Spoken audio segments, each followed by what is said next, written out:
Tulisan tangan bocah SD sebelum akhiri hidup minta ibunda tak menangis. BR11 meninggalkan sepucuk surat yang ditulis tangan sebelum dirinya mengakhiri hidup di pohon cengkeh. Surat itu ditujukan untuk sang ibu.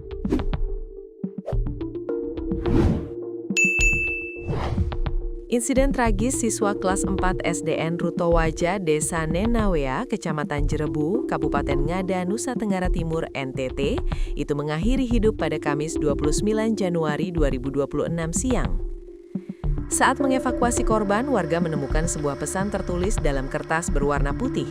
Berikut isi suratnya dikutip dari Tribun Flores, Selasa 3 Februari 2026. Surat untuk Mama. Dalam selembar surat yang ditulis menggunakan bahasa daerah, bahasa Bajawa. Kertas tii Mama Reti, Mama Galo Je, Mama Molo Galo Jau Mata, Mama Maerita Mama.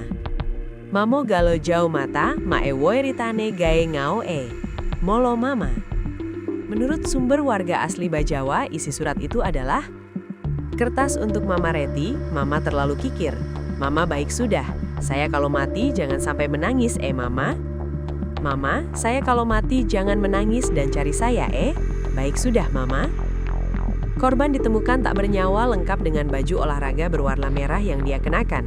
Kapolres Ngada AKB Andre Valentino melalui Kasih Humas Ibda Benedictus R. Pisort menyampaikan pihak kepolisian masih melakukan pendalaman dengan mengumpulkan keterangan para saksi serta berkoordinasi dengan pihak keluarga guna penanganan lebih lanjut.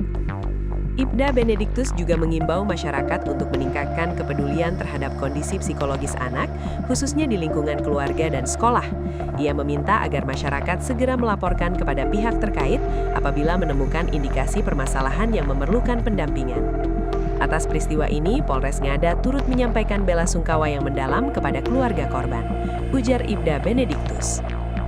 Melansir Kompas, Lipus Gio, 47 tahun yang merupakan warga setempat menuturkan, korban adalah anak yang kurang kasih sayang orang tua. Ayah korban meninggal dunia pada saat korban masih dalam kandungan. Ayah korban merupakan suami ketiga dari ibunya. Ibunya menafkahi 5 anak termasuk korban. Kondisi itulah yang membuat korban memilih tinggal bersama neneknya di pondok. Ketika kejadian berlangsung, nenek korban yang berusia sekitar 80 tahun itu tengah berada di rumah tetangga. Sebelum akhiri hidup, korban sempat meminta uang kepada ibunya untuk membeli buku dan pena. Namun permohonan itu tidak dikabulkan karena ibunya tidak punya uang.